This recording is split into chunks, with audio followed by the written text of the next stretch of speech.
ام عبداللہ پوچھتی ہیں کہ میں نے نسبندی کرائی تھی جس کا مجھے بے حد افسوس ہے۔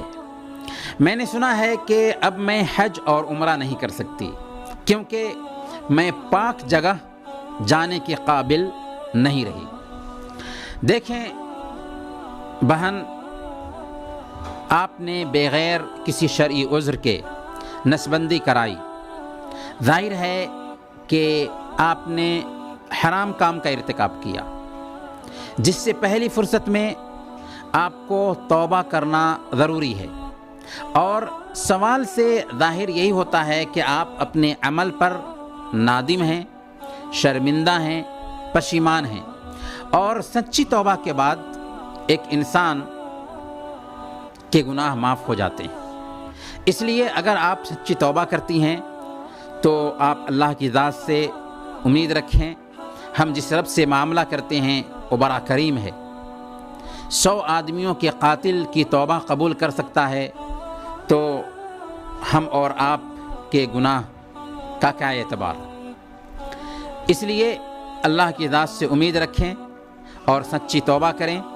سچی توبہ کی بنیاد پر اللہ رب العالمین پرانے جو گناہ ہوتے ہیں ان گناہوں کو بھی نیکیوں میں چینج کر دیتا ہے۔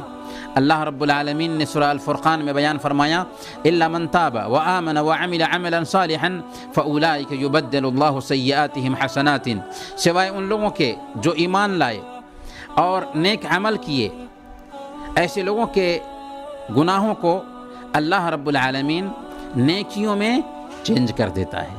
تو اللہ کی ذات سے حسن ظن رکھیں اور زیادہ سے زیادہ نیکی کا کام کریں، اور نیکی کے کام میں حج اور عمرہ کا اہتمام کرنا بھی ہے۔ حج اور عمرہ بھی کر سکتی ہیں، اور اس کے ساتھ ساتھ نمازوں کی پابندی کریں، ذکر کا اہتمام کریں، قرآن کی تلاوت کریں، اور جو کچھ بھی ہوا اس کو نظر انداز کریں۔ اور یہاں پر ایک اہم نقطہ میں آپ کو یہ بھی بتانا چاہوں گا کہ دین کے مسائل میں رہنمائی ایسے لوگوں سے حاصل کرنی چاہیے جو کتاب و سنت کا گہرا علم رکھتے ہوں۔ اگر آپ عام لوگوں سے مسئلہ پوچھنے جائیں گے تو گمراہی کے شکار ہو جائیں گے، جیسا کہ آپ کا مسئلہ ہوا کہ آپ نے یہ سوچا کہ میں حج اور عمرہ نہیں کر سکتی کیونکہ بہت بڑا گناہ کر چکی ہوں۔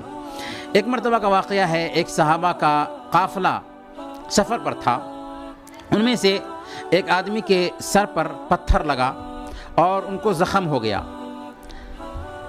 رات میں ایسا ہوا تھا، رات میں کیا ہوا کہ ان کو غسل کرنے کی ضرورت محسوس ہوئی۔ ایک صاحب سے مسئلہ پوچھا کہ میرا سر پھوٹ گیا ہوا ہے اور مجھے غسل کرنے کی ضرورت ہے نماز ادا کرنے کے لیے، تو میرے لیے کیا کوئی رخصت ہے کہ میں بغیر غسل کیے ہوئے نماز پڑھ لوں؟ تو لوگوں نے کہا کہ نہیں، تمہارے لیے کوئی رخصت نہیں ہے، تمہیں غسل کرنا ہی ہوگا۔ چنانچہ اس صحابی نے غسل کر لیا، اور غسل کرنے کی وجہ سے زخم میں پانی چلا گیا، جس کی وجہ سے اس صحابی کی موت ہو گئی۔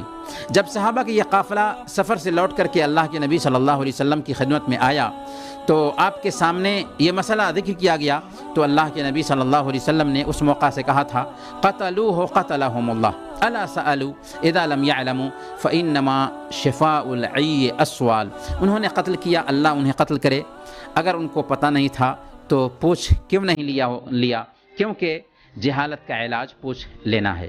تو کہنے کا مطلب یہ ہے کہ صحیح دین کے جانکار سے مسئلہ پوچھنا چاہیے تاکہ ہماری صحیح رہنمائی ہو سکے، اور اللہ کی ذات سے نا امید نہیں ہونا چاہیے۔ اللہ تعالی ہم سب کے ساتھ خیر کا معاملہ فرمائے۔